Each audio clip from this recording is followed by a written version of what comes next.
So I got Yuval Ron from Insight Timer. How are you? I'm good. I'm good. I'm based in Los Angeles. Hmm. I'm not part of Inside Timer, Yeah. uh, but Inside Timer uses some of my music Hmm. and audio courses. Yeah, I was meditating with one of your tracks last night. I like instrumental music to meditate with. I could see you're a musician too. I'm a musician as well. Have you always been recording meditation music? No, this is something that is relatively recent in my career. Hmm. Um, there was one stint in about 30 years ago, 31 years ago, I worked with a researcher called Robert Monroe. And Robert Monroe created the binaural beats hemisync sound method to use sound for meditation. It's called hemisync sound, Hmm. and it uses a method called binaural beats. It's a kind of brain entrainment. Hmm. It's using sound wave pulsations to modulate the pulsation of the brain waves in the listener's brain for therapeutic usages. And one of them is meditation. So when I just came out of music school about 31 years ago, I got a call from Robert Monroe, and he asked me to compose music for his product, and I did. And then I went on to compose music for films and television, and having a career in that, and music for theater, and producing albums for world music, and performing concerts all around the world. And only in the last 7 years, I was called by a couple of neuroscientists and healers and doctors and scientists to contribute music for therapeutic use, and some of it was for meditation. And so I got back into doing that kind of work, and I really enjoyed it. Mm. Yeah, I'm a trained classical musician too, as well. I've listened to some binaural beats. I think they're good for the brain as well. So you've worked in theatre, have you? Yeah, I've worked as a composer in theater. Actually, theater is my first love. It's the first job that I got as a professional composer. When I was 19, I was hired to write my first composition for an original play. Actually, it was a play by Beckett, Hmm. Samuel Beckett, and I fell in love with the theater. I fell in love working in the theater, and that was my first into being a composer professionally, and I fell in love with composing music for the stage, and the working with actors, and the magic that happens when you add music to the action on stage. It's magical, and that led me, because of that experience in the theater, that led me into writing music for films. Hmm. Yeah, because I'm a film composer too. I decided to publish last year on Spotify and all that. I composed traditionally for orchestra. I studied orchestration in my undergraduate degree. But I majored in the clarinet, so I was a performance student, but Yes. wanted to go into composition as well. Musical theatre, yeah, I think I've played alongside some theatre students as well. But I never really played in any theatre productions. So that, yeah, musical theatre's good. There's always a good variety of orchestration involved too. So you orchestrating your stuff for theatre? Yeah, yeah. I went to school in Berklee College of Music in Boston. I studied music for films in the 80s, but I started working in the theater before I went to music school, and I studied composition with private teachers, and that was my only background in counterpoint and in harmony Mm. and classical music writing, and that was my foundation. I started writing in the theater, and then I went to Boston to study film scoring, and I had to learn psychoacoustics, the science of sound acoustics, science um, psychoacoustics, plus orchestration and conducting and music production, and all, 4 years of music school. And so I'm an orchestrator, and composer, music producer, record producer, performing musician. Now, I do pretty much everything that there is there in the music business, and I've done many of those things over the last 35 years. Wow. Yeah, see, making a living in the music business is not an easy thing for anyone, especially. That's true. That's very true, and I feel very grateful every day of my life. Every day, I feel grateful that I'm making my living being an artist and being a composer, and all my adult life, I've done it. I never worked in another job. And I feel that I'm very lucky, and I teach my students. I have a mentorship program, and I've had this mentorship program for about 22 years now. I've been teaching students from mainly from Berklee College of Music, but also from other universities who come to my studios in Los Angeles, and they do mentorship. And I always teach them to be grateful, and if they can make a living doing music, because it's not easy.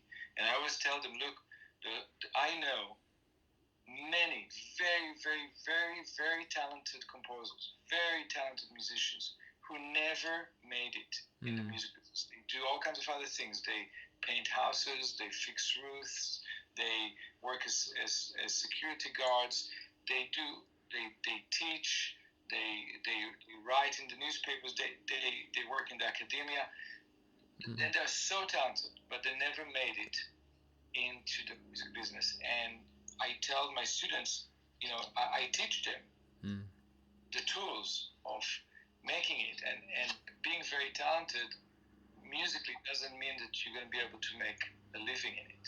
Because in order to make a living in it, there's the whole issue of the music business. That's a nightmare. Which is not music making. You see, so when I train my students, I train them in both music making and music business, and they're two different things, and it's two different worlds. And you have to be good in the music business side as you are in the music production side, the music making side. Now you can be really good in the music business, but if you are really terrible in the music making, you're not going to make it either. Because you're going to get the job, but you're going to fail doing the job. So, but you can be average. You can be average in music making and very good in music business, and you will make it. There are plenty of very mediocre composers who are making great living, writing very mediocre music. But there are a lot of very, very, very, very talented composers who are great composers who are also good in the music business, or they have a wife or a husband or a significant other or a cousin or a mother or a father or a neighbor who acting as their agent and taking care of all the music business for them throughout their career. Yeah, but there's no other way. Because I'm in the process of looking for an agent. They're very hard to get. Very hard to get an agent because there are few agents and numerous abundance of composers and artists. So there are really not enough people who want to be agents. And so there's so few compared with, you have millions and millions, hundreds of millions of talented people who looking for an agent, and there may be few thousands, 10,000s of agents serving millions of creative people. And so it's very, very, very hard to get an agent. And even if you get an agent, you may be on their list and they're going to do nothing for you because they have 30 other composers on their list who bring the income. And even if they think you may bring them income and they sign you on, they're not going to do anything. They're going to wait for people to come to them and say they want Stefan or Steven Shiels.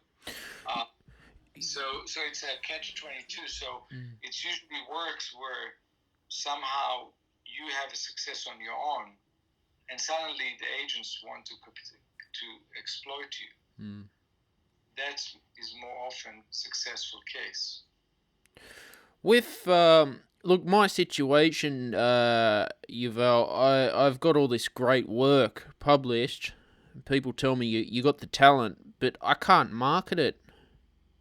I can't sell it. That's the struggle for me. Yeah. Yeah, yeah. It's a very difficult time for the music business. It's unprecedentedly difficult time because of the digital revolution and the collapse of the classic industry, record industry. So there are no more record companies that really function as record companies. They all became like distributors, and so you don't have record companies anymore, and you don't have a market. You don't have market that pays. You don't have any more CDs. You don't have any more product that people would pay for. People now just want free music. And the digital revolution have decreased and decreased and decreased the value of digital music to a point that digital music value is zero. I mean, people may pay $10 a month for digital music. It's the max they're going to pay. And most people don't want even to pay $10 a month. They want to listen to it for free. And so the royalties that you get digital platforms is so little that it's like pocket money. So making a living from recorded music is non-existent unless you are a rock or hip hop artist that sells hundreds of millions of copies. Or you have hundreds of millions of streams, so each stream pay 0.004 cents. But if you have 20 million streams a year, so you make some income. But most of the musicians don't have that kind of an audience, and so it's a very tough time. The only way musicians make a living now is performing live, which in time of Corona crisis was completely put on hold. And the other way is if you write music for a television series or a major motion picture film. So those are the only two ways, or if you write music for commercials. And so it used to be that there were other revenues. So now all those hundreds of millions of musicians in the world are competing for, all of them competing for scoring those, number of productions, a certain limited amount of productions each year. There's a limited amount of films and television series that are being produced, and so again, it's like the agents, the amount, the number of talented composers that are ready to do the job is so large, and the jobs are so fewer that, relatively speaking, it's more lucrative than ever before. And so the chances to get one of those lucrative jobs is very, very rare. So I've been in this business for 35 years. I've always made a living from music, and I've worked in the previous model before the digital revolution. I worked with record companies, I worked with film studios, I worked in television studios. I've seen, the 90s. The 90s were a very, very good time for musicians. The 80s were a very good time for musicians. And I've seen it change. And since the digital revolution, things have gone really, really worse, and it's getting worse and worse. So it's leading to the situation where music making will be just a hobby, like it was 200 years ago.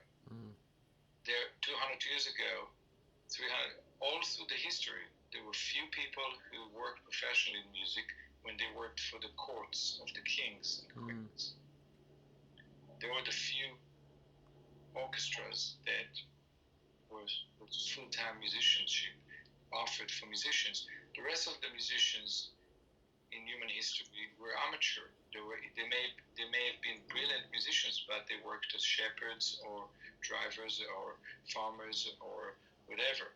But they didn't. They're living for music, and very, very, very, very few people made a living working for the kings in whatever country they lived in, and that's where we're going. Where very few people going to be making music, only few, and the rest of the musicians will have to do other jobs, and that's sad. That's sad.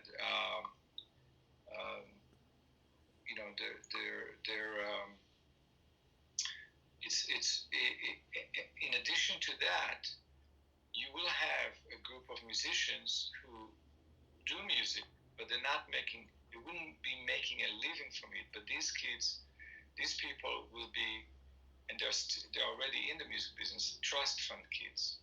People who their family have real estate, their family have pharmaceutical industries, their family owns all the parking lots in New York City or in Sydney, Australia.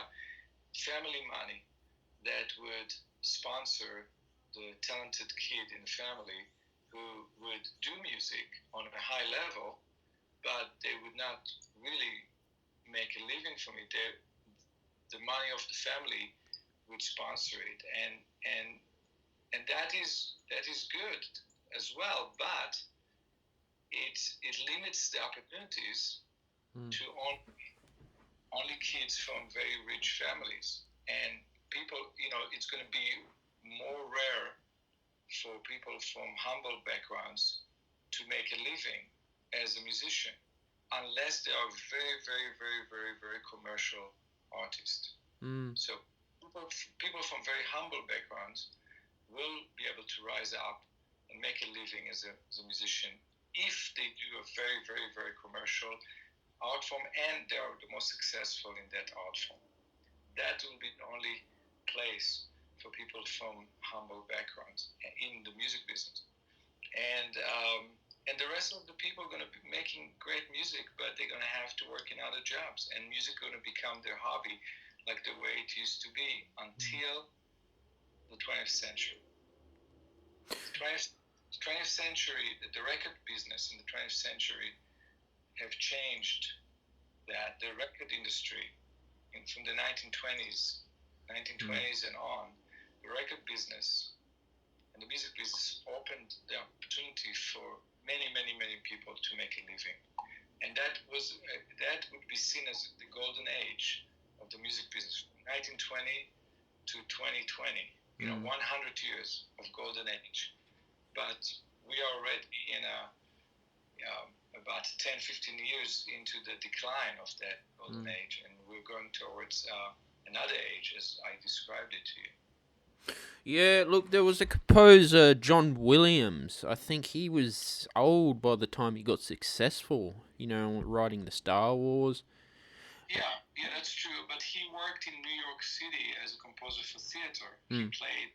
He worked as an organist. He worked as a pianist. He worked as a musical arranger. He worked as a jazz musician in New York City. He worked in music since a very young age, but he was famous.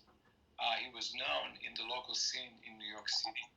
But then he had an opportunity. He had a break to come to LA and score a movie, and he was already an experienced musician at that time.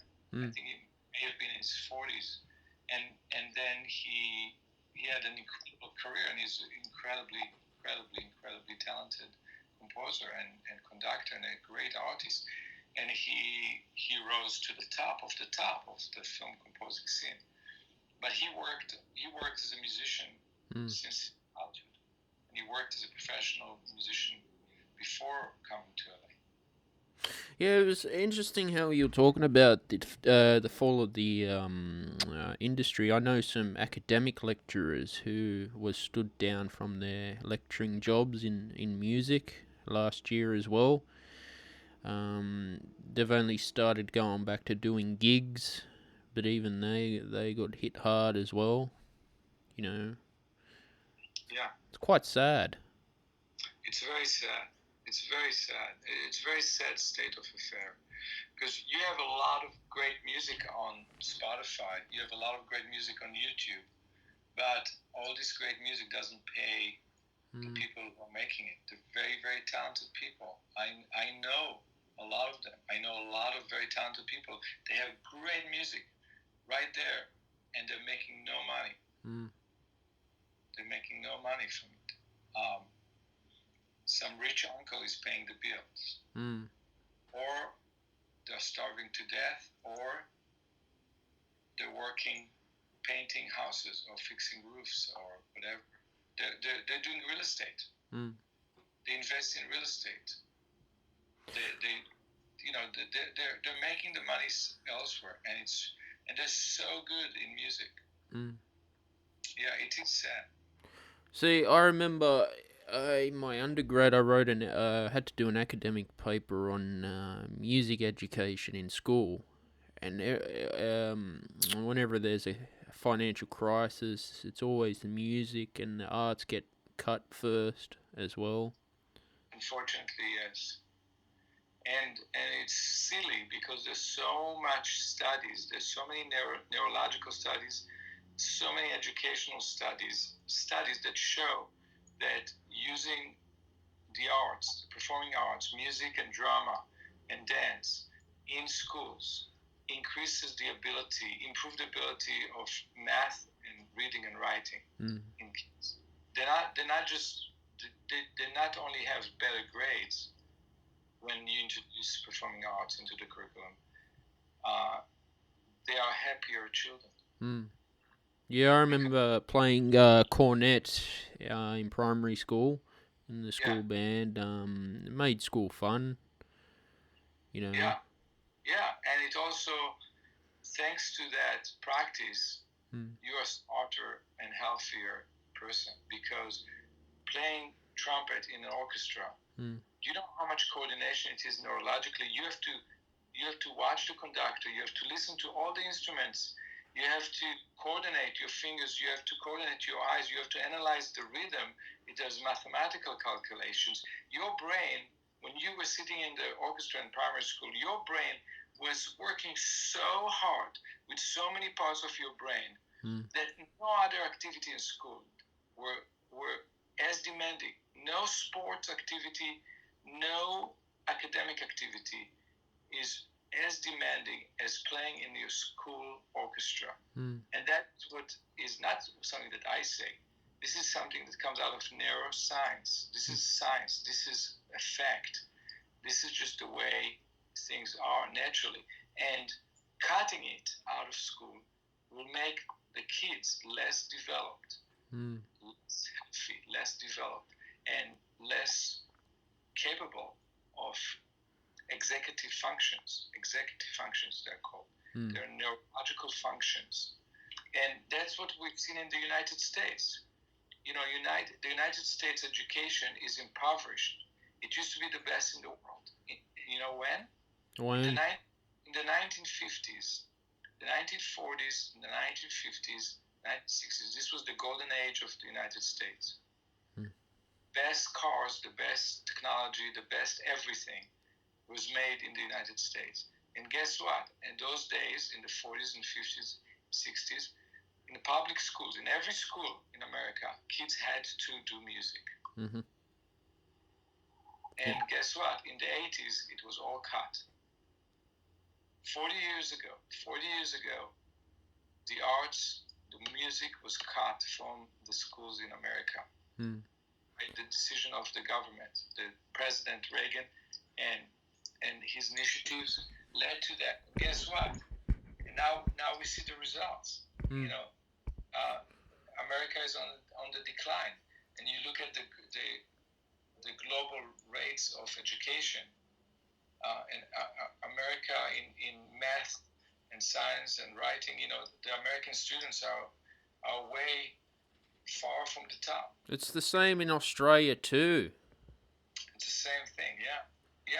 It it used to be different. Yeah, and again and again and again, the attitude is we cannot cut anything about math and sciences or chemistry, but we can cut music. We can cut painting. This is an attitude that is maddening, because if you look at the research points towards a completely different conclusion. It doesn't. Not everybody need to study chemistry, but everybody needs to study music from a neurological developmental point of view.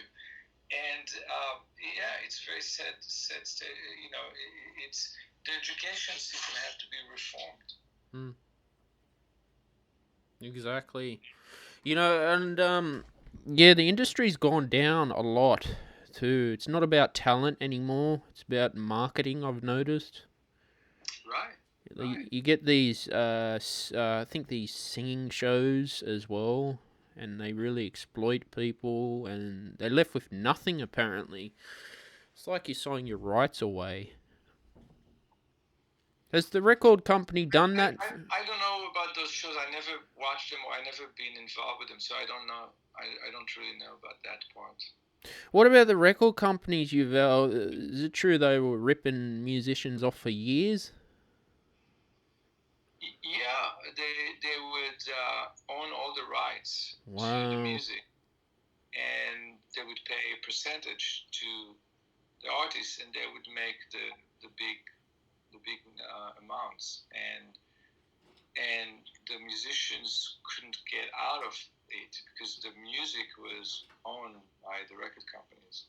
So you would find some musicians who would have to buy their music back from the music from the record.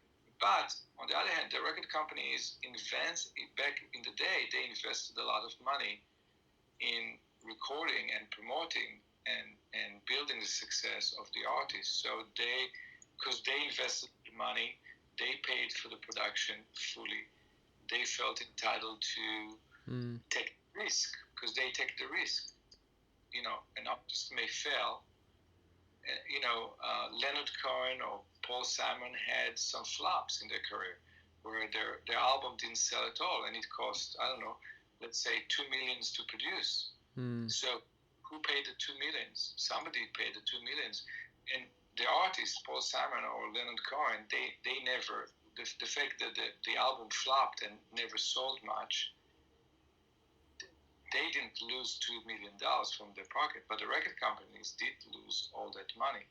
So when you take a risky, all those investments are risky. So if you put your money in speculative investment, you want a return. And so the conditions were that the record companies wanted to own all of it, and until today, the movie companies own everything in the movie, but the movie studio may lose all their money if the movie is going to be a failure. But if the movie is not a failure, the big money goes to the movie company, and the composer doesn't get any royalties from. In America, the composers don't get royalties from movie theater sales. So it doesn't matter how many people are going to see the movie. The composers get the same amount of money, but the movie company is making more and more and more money as more and more people watch the movie. In Europe, composers get royalties from ticket sales in Europe, but not in Asia, not in the Middle East, not in America, nowhere except for in Europe. Yeah. Look, Yuval, it was a great episode with you today. All right, I wanted to leave the listeners on an upbeat note, because we discussed a lot of the problems and the systematic brokenness of the music business, and it's quite sad, and it can be very frustrating. But I wanted to leave people on a hopeful note, because I myself is an example of a musician that have lived only from making music for 35 years, and I'm still making a living just from writing music and composing music and recording music and performing music. And I would say is It is important to be versatile. That's part of the secret of my success, is being very versatile and not putting all your eggs in one basket. If I were just a reggae musician, if I could play only one, if I could just compose one style of music, reggae or whatever it is, I think I would have less chances to make a living as a musician. So one message that I have is versatility, ability to do many different things, and following your intuition, following your passion. So it's both your heart, what your heart tells you, and your instincts tell you, and the hard work that you do. And again, there's no guarantees for success, but educating yourself about the music business, following your heart, following your instincts, and following your passion have a lot to do with your potential success. So I want to leave it at that. There is hope for the people who follow these guidelines. Sweet. Which is yuvalronmusic.com. It's YUVALRON